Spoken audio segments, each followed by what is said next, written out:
December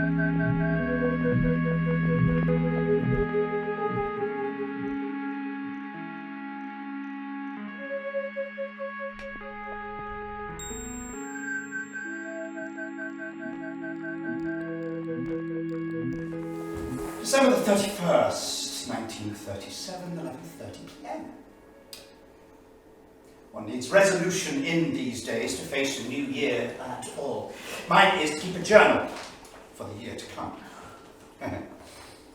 We forget how much we forget, until suddenly from a crumpled pocket book or faded letter rises up a whole train of phantoms.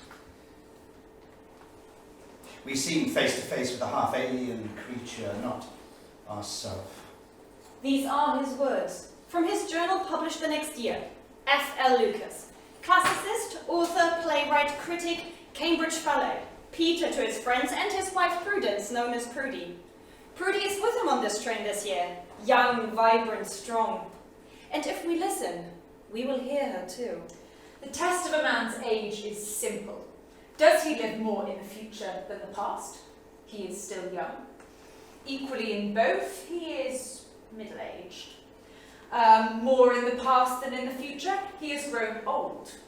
Live looking not backward, but about and a little forward. This journal, if it can be kept alive, is not merely for my own private remembrance. I dare to hope it may amuse the future also. A message in a bottle thrown overboard from this vast ship of ours that drifts. Today the world feels nearer breaking point than ever before in the 19 years since the Great War.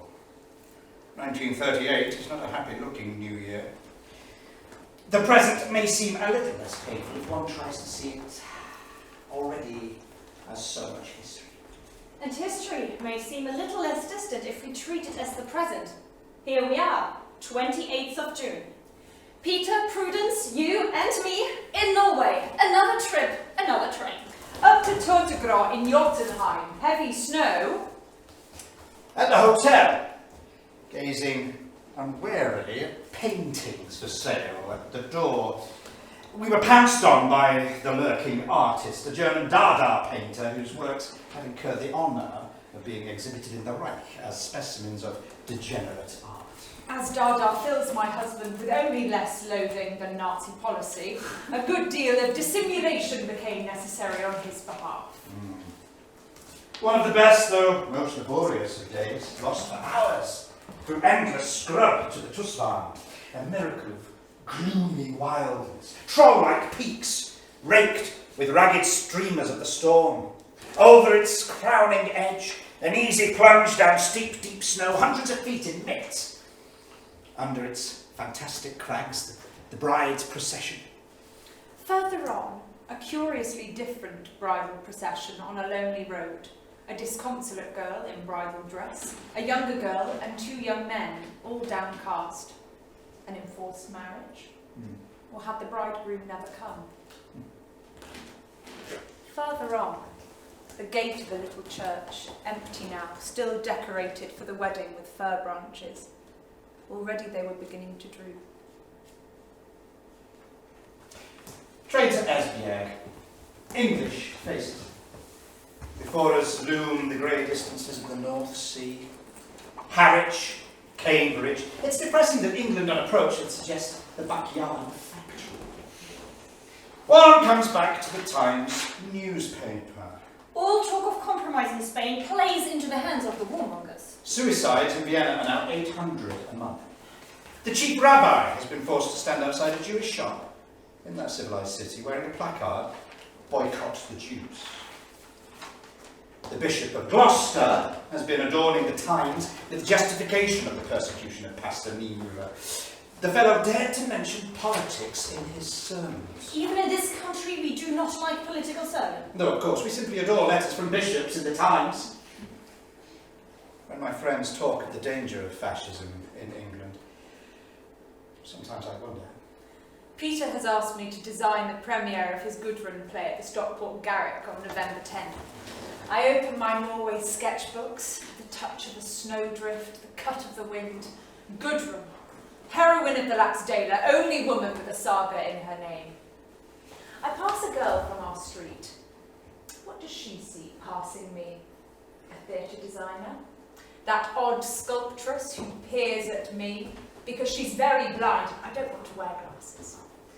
The girl's skin is very suntanned. Close up, it's Max factor, not Mediterranean sun. Shall I ever merit a story of my own? Everything's a blur to me. Until, suddenly, pin sharp. The hall of a house in West Iceland, 13th century. A wooden roof held aloft by wooden pillars.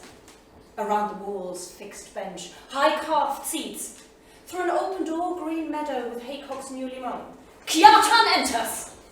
Arm in arm with his cousin, foster brother and dearest friend, Bodley. Kjartan, tall, fair, blue-eyed, wears a thin band of silver round his golden ringlets. But listen, Kjartan! I shall marry Gudrun. And then?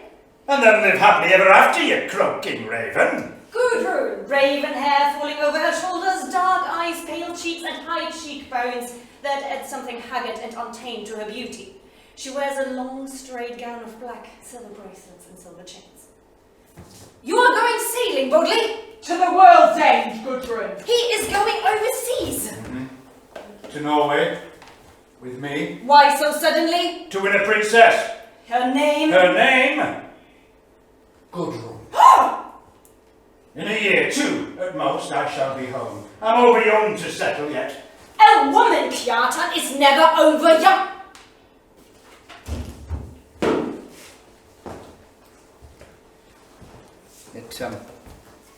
It proves dishearteningly difficult to sell Pease statuettes.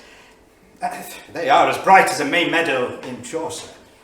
But the visual artist, even more than the writer, fights a losing battle against the mass production of the machine age. One of the most anguished problems of the day is that of children. Totalitarian states have no doubt, if they could mass produce their cannon fodder by the millions in factories, they would. And for the intelligent, this problem has never been easy. Suddenly it seems a monstrous interference with a person's life, especially if it's done for the sake of having a doll to play with, a doll with a soul.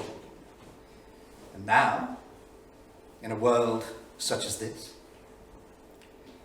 we dream of reproducing ourselves. We know, really, our daughter may only resurrect our most detested great-aunt. No doubt, infants are very pleasant dolls. Am I really condemning innocent creatures to exist merely to gratify an instinct which many of the best men have, to all appearances, painlessly inhibited?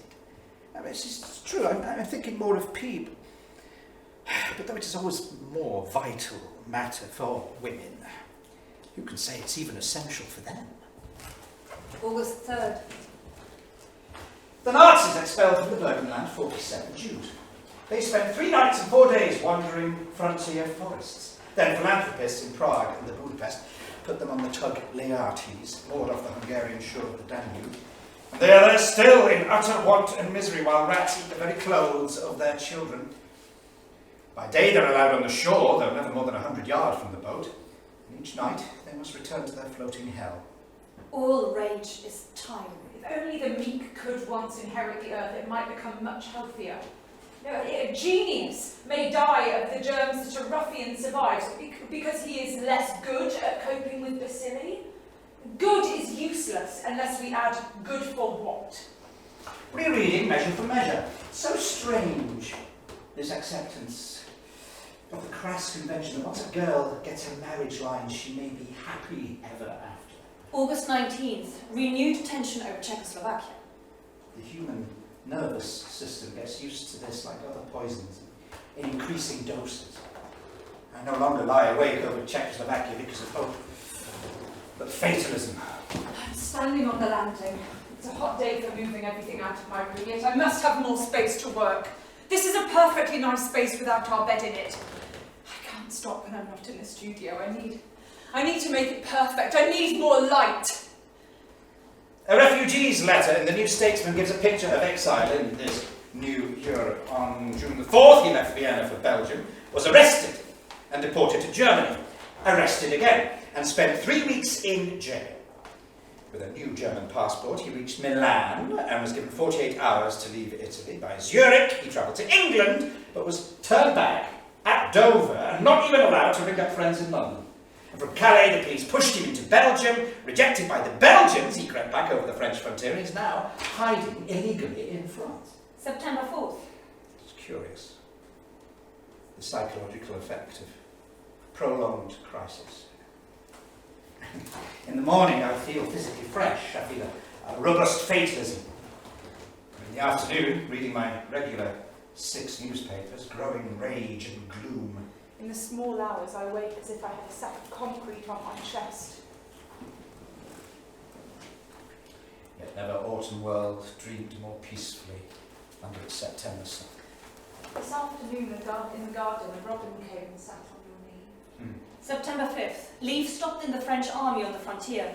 September 7th. French naval reserves called up. The Times reader, they always lead rearwards nowadays, that after all, it might be best to cede the Sudetenland. At this, of all moments, when the very generous 4th Czech plan has been put before the Sudetens. Which of the Times' 3 cardinal qualities are we to thank? Cowardice, caddishness, or simple cretinism? September 9th. Hitler masses 200,000 men on the Czech frontier. Now, Mussolini has a generous new scheme of settling Jews in Abyssinia. Despotism is clever at setting one lot of its victims against another. Yesterday was published my novel, Dr. Dido. I've chosen my time well. Dappled shadows on the grass in September sun softly rounded as leopard spots. Hitler speaking at Nuremberg should be broadcast on the National to make men realise he shows definite signs of mania. Mounted on a tiger, he must feed the beast or fall. He may have secret weapons. September 15th. Chamberlain flies to Berchtesgaden. Well, the idea is certainly original. It will show the world, especially Germany and America, how peace-loving we are. Can Chamberlain stand up to Hitler? I vividly remember my dominant feelings when the German artillery caught a party of mine carrying up supplies to our front line. And one voice cried in my head, "The shells are falling on the rear. Your job is to get up the supplies to the front. You have good reason for not going back." Another voice, "But if you don't go back, you will wince every time for the rest of your life that you remember this." See? Feel my arms. I'm physically stronger than ever. You're so brave, they say, with all your hiking, or you're so reckless, herring around Europe at a time like this. Shall I tell you something funny? Once upon a time, an artist tried to seduce me by playing Beethoven's Fifth. He began stroking my foot in the middle of the third movement. Da-da-da-da, da-da-da. Moving said foot did not, in fact, deter his amorous pawing. So I bent down, admiring his fine features, his dreaming, hopeful eyes, then picked him up and threw him across the room. September the 16th, Chamberlain returns from Berchtesgaden.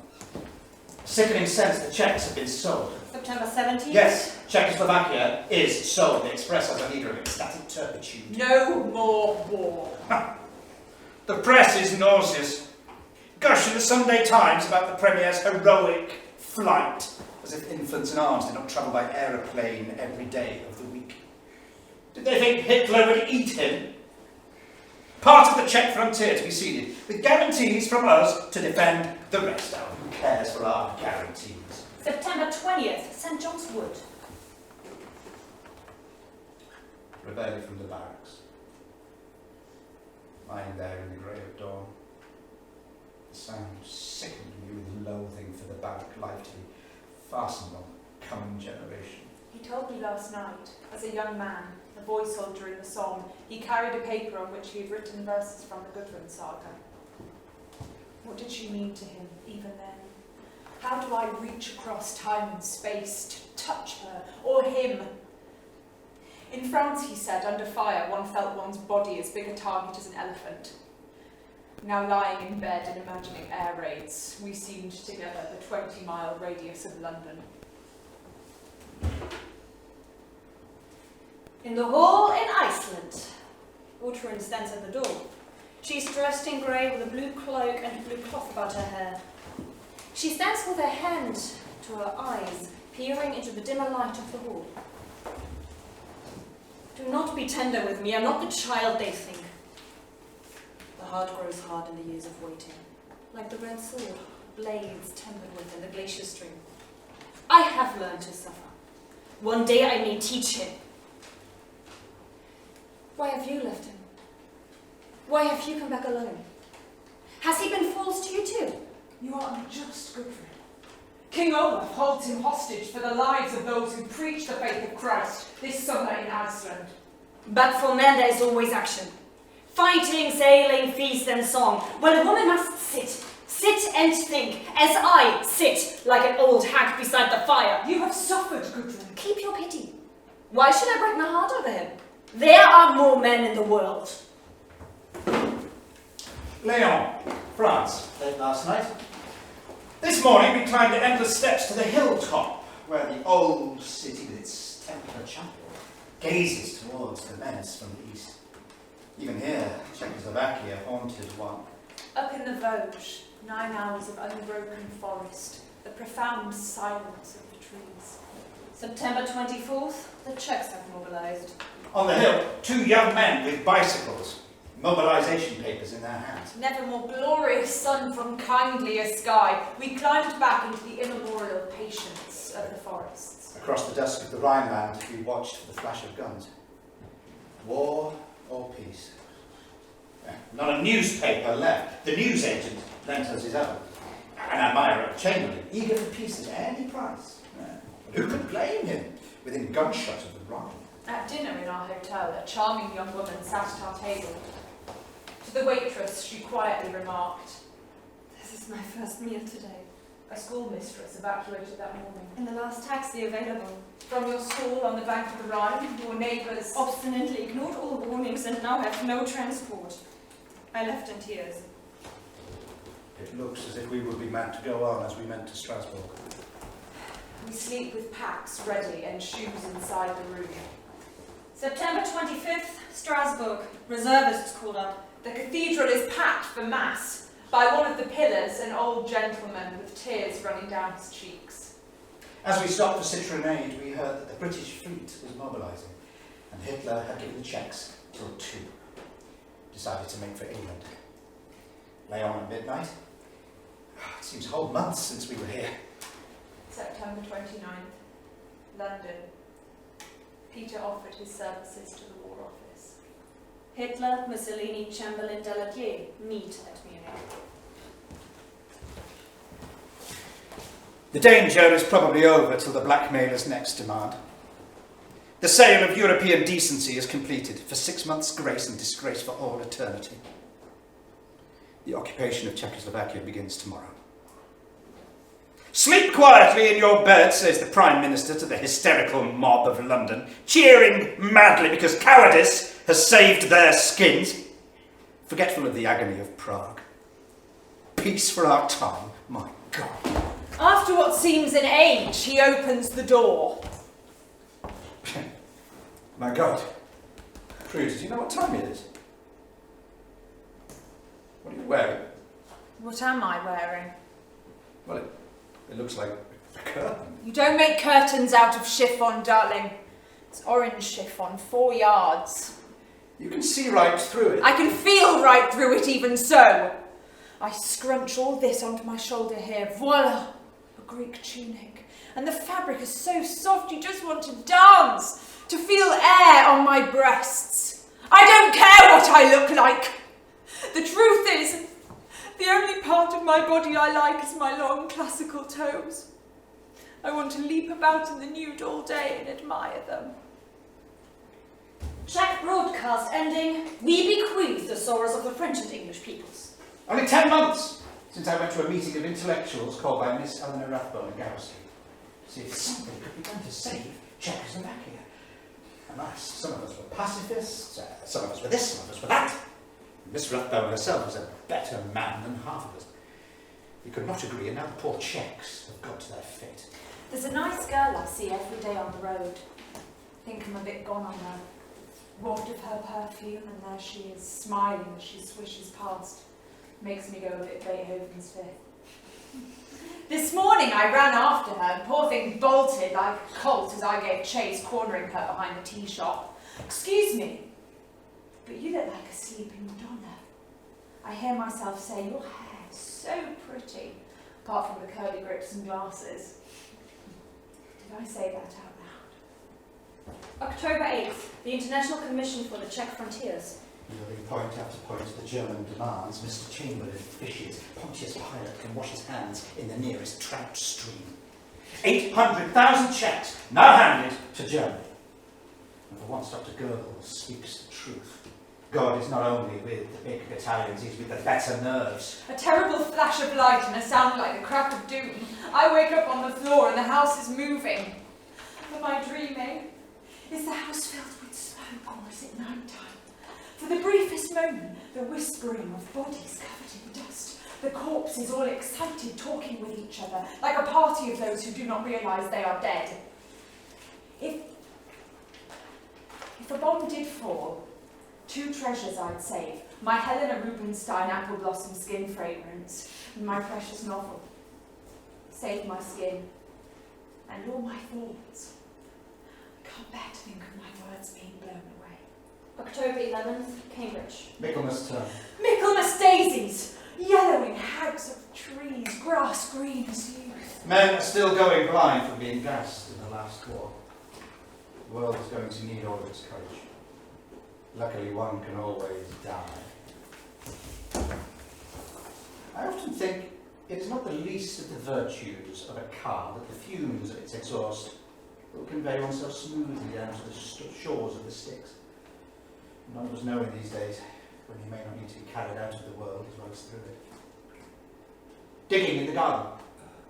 Admirable for the spirits. I could not help wondering what it would feel like to be digging one's own grave before a firing party. October 17th, a letter from Czechoslovakia. I can't describe to you the anguish of a lifelong admirer of English civilization when the news of betrayal of democracy arrived. And now it seems we and our fate would soon be forgotten, but for honourable men like yourself. I love Cambridge, and your letter reminded me of the happy time when I used to lecture on the modern drama of Stuart House. The other bank of the Danube has just been occupied by Nazi forces, and we can see the swastika flags on our side. The salvation of Europe seems so near at hand. Only firmness was needed. Anti-Germanism, alas, can take forms as loathsome. A gentleman with a German servant dismissed her, adding, "But here are your wages. I pay you because an Englishman always keeps his word." Autumn of the year. An old woman spinning in the hall as if time stood still, except that the figure of Thor above the high seat is replaced by a crucified figure with a lamp before it. There are crosses on the shields along the wall. GUDRUN leans forward from the high seat, dressed in gold and purple, with a thin gold ring about her dark hair, asking in exasperation and despair, "Have you no newer tale for our lengthening nights? Have done, I have had this one too often." You love Kiartan still. Love him? Does it seem like it? We shall burn it. There shall be no proof, no trace. It seems like a servant has taken it for its gold embroidery. And will you be so sorry if there is little kindness left between Kiartan and me? Oh, bodily think, am I to take the blame? Kiartan enters in a fur coat, spear in hand, his golden winged helmet on his head, revealing for a moment the white waste of moonlit snow stretching to the fells. Kiartan, you and I were doomed to each other. No, GUDRUN. First broken faith, then theft, and now you will break faith again. Till you bewitched him, Bodley was true friend enough. Be true to him. A sword you would lay in bed between us? Very well! Don't go in, I said to the girl. You can't die a virgin. I'm not a virgin, she said. Oh, really? Well, that's fine. It's terribly important to be poked by someone nice the first time. Most girls get awful men. It puts them off poking for good. If I die, I bequeath all my carving tools to a young artist, and my green silk Chinese dressing gown goes to a tart in Brownton Street. And would you believe I have to go and eat dinner with the Princess Lowenstein tonight in these filthy trousers covered in clay? Perhaps I am my own artwork. My own, not his. Dab a more under my armpits. I've sweated into my best jersey. I follow a couple in the street. They look so nice and happy. They both wear trousers and have long legs and walk in a loose, floppy way. They remind me of two fawns trotting off into the woods to play. They remind me of us. Of trains and mountains and striding carelessly. Perhaps I'm an imitation lesbian. I like women to look at and men for conversation. I like men who are intense, like going up to the drawing room after nursery tea. And yet, I've thrown my things out of the nursery and broken them.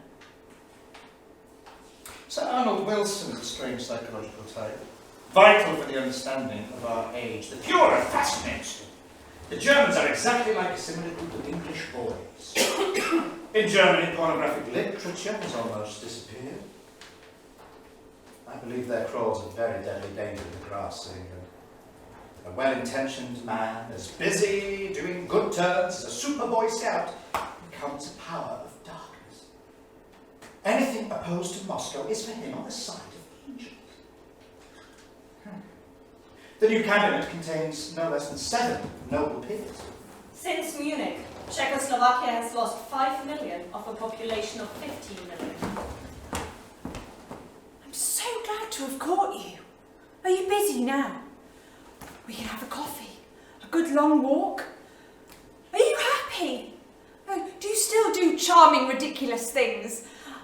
I should like to be a Catholic, but if so, it was always adultery with me. Even my husband was married before. Do you see I've acquired a new image? My hair combed straight down like an intellectual, calling everybody darling this and darling that. How are you, darling? You look a bit pale and tired.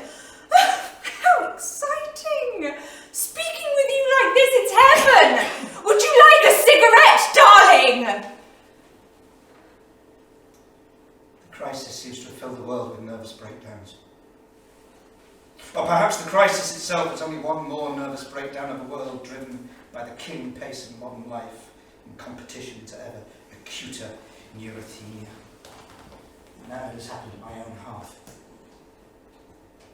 There's nothing ghastlier than to see the person one has known best in the world for 7 years turn into an unknown who no longer knows herself, divided from herself and her fair judgment.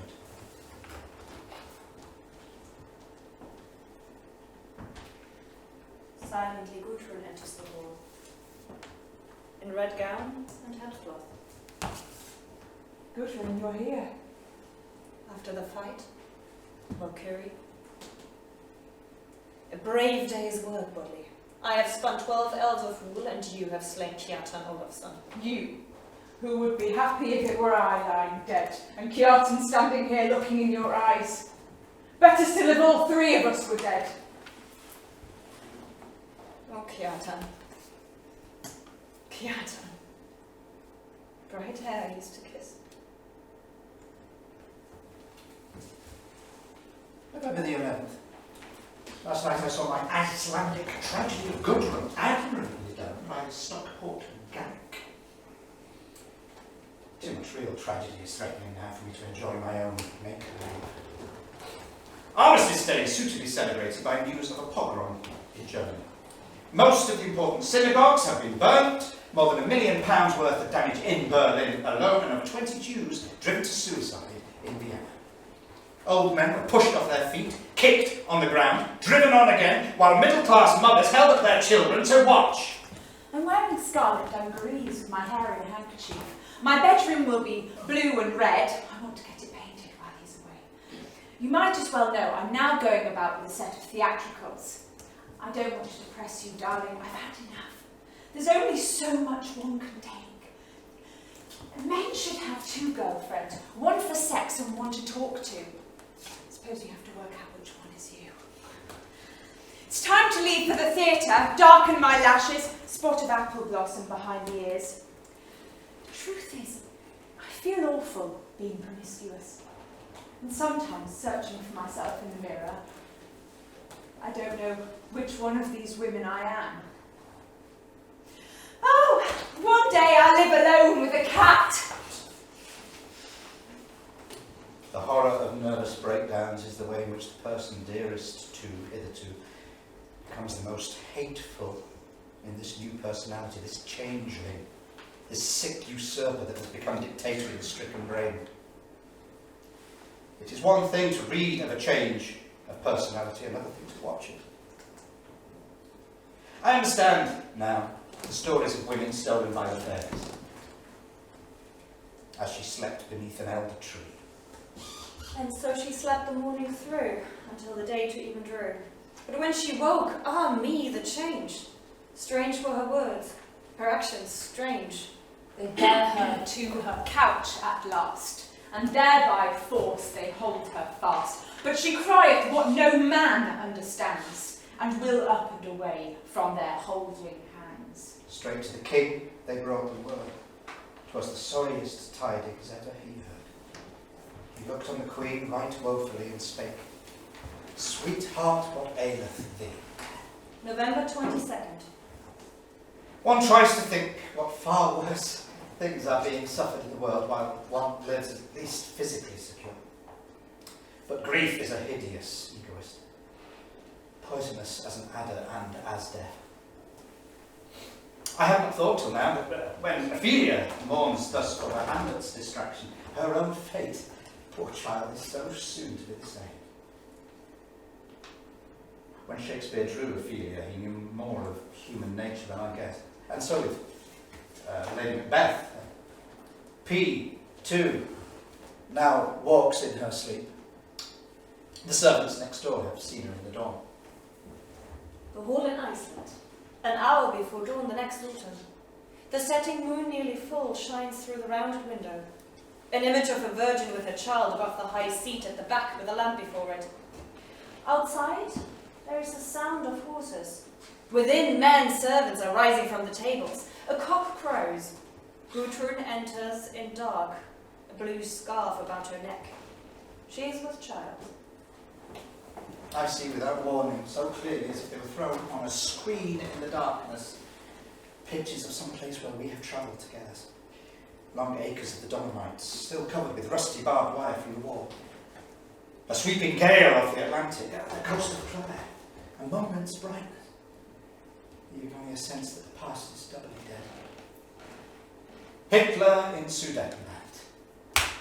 I have got badly behind with all this. I have a blue corduroy bathrobe. I bathe and dress. No underclothes, summer or winter, apart from a thin pair of flowery cotton pants. Over that goes the violet jersey and scarlet dungarees, red socks with black shoes, and a blue sheepskin coat with a scarlet lining. All the reds are slightly out of tune with one another. I'm brushing my hair straight across, fastening it with a slide. I brush it for hours every day and slap brilliantine on it. It still sticks up like the hair of a schoolgirl. I cover my raddled boy's face with Ardena powder and paint my lips scarlet. I wish I knew how to make up. The illness of someone one loves blows out the universe. 5 weeks I've struggled against it, but who can run without a heart? I find myself thinking, God, if there's a war, it'll wreck her treatment. The crisis of last September was nothing to it, and one still has to teach and lecture. December 14th. A statesman could still redress the balance of the world with a new league, including the USA and the USSR. But we have only politicians. And the more the dust clears from the betrayal of September, the dirtier it appears. We have gained nothing but time, which we and Chamberlain have wasted. We have a terrible row when he comes in to find I put the sculptures in the lavatory. My dear, it's dreadful. The fact is I just adore love-making. And of course it's embarrassing not remembering whether I have or haven't been to bed with someone. I danced the polka as the lights went up. Home alone with a full moon. December 22nd. Left Victoria this morning for Saint-Remy de Provence. A fiendish journey of fog and frost, even without the memories of only a year ago when we were so gaily together. Wars and disasters I was prepared for, not for this. I've been through other nightmares. Tunnel's End. Not a very gay Christmas. An icy wind screams off the distant Alps. Running down zigzag paths this afternoon, I found myself looking round for the small, courageous figure that follows me no more. The days pass somehow. My birthday, among them, happily unnoted. December 31st. The PLM Dijon-Paris train. A year ago tonight, I was on this very stretch and foresaw then a black year. And in effect, Austria has gone and then Czechoslovakia. There has not been war. Europe still exists in the same sort of nightmare, just worse. It was about myself that I was blind from. And blind I remain. The only hope is that I found in the house at Saint-Remy a book by an Austrian psychologist, Wilhelm Scheller, who seems to understand such cases more intelligently than anyone I've ever read. Thanks to Herr Hitler, he may be a refugee in England now. If you ask me what happened, I married a Greek Don who seduced me in every field in Cambridge when I was a student. He used to make sex noises like a wolf and insisted I bleat. When I was unfaithful to him, he was so amazed he had to put me in a lunatic asylum. I shall run away to Greece and have many lovers, so long as they are 6 feet tall with pointed ears. I can't see my reflection in the mirror. I can't see anything at all. Who should psychoanalyze those who need it yet more? The dictators. The fundamental evil of the world today does not lie in economic or political problems. It lies in the human brain, in its neuroses, its sadism and masochism, its possessiveness and aggressiveness, its endless phobias. Who will train the jungle of the unconscious? Can nothing teach it, short of the annihilation of half a world? And yet, It is 20 years later. An oratory on Holyfell. Gudrun, wrinkled, veiled in black, kneels at an altar before a virgin and child. Through the doorway of the stone cell, the sun lights a meadow sloping to the island-dotted sea. A younger and happier Bodley, in Bodley's armour and with Bodley's swords, enters. Mother, did you not bring me up for this? That night you laid my father's blood-stained clothes upon my bed. Have you turned young while I was away? I have wasted life and brought death about me. And now I sit here, thinking what might have been. Looking across the firth where your father sleeps, to Svinadale where Kjartan died. I pity the dead that cannot feel the sun warm on their cheeks. Why, you are not shamed because you have loved. Because you did not go through life like a painted puppet stuffed with straw. Thorwood was nothing to me. Thought Wilkinson was a great man of law. Your father, Bodley, was a brave man and a great fighter and only loved too well. Who was most to you? Was it any of those? No. I did the worst to him I loved the best. it is foolish to make spectacular prophecies. Mankind will blunder on its way. 4 times in 4 years we have refused the legitimate means of self-defence to weaker victims of cold-blooded aggression. We have destroyed the honour of our country as we have destroyed its beauty, paying lip loyalty to both. It is better to remember the enduring decency of common men. Men I commanded in the war. The peasants of Provence. The simple folk we watched this September coming so bravely among the vineyards of Alsace. Cold lie the blue snows on the lava crest, that once flung heavenwards the fires of hell. Cold sleeps the fiery heart in its long rest on Hollyfell. Seek her outside the churchyard, with its graves of gentler souls soon forgot. A low green mound, blue in its grasses, waves the wild forget-me-not.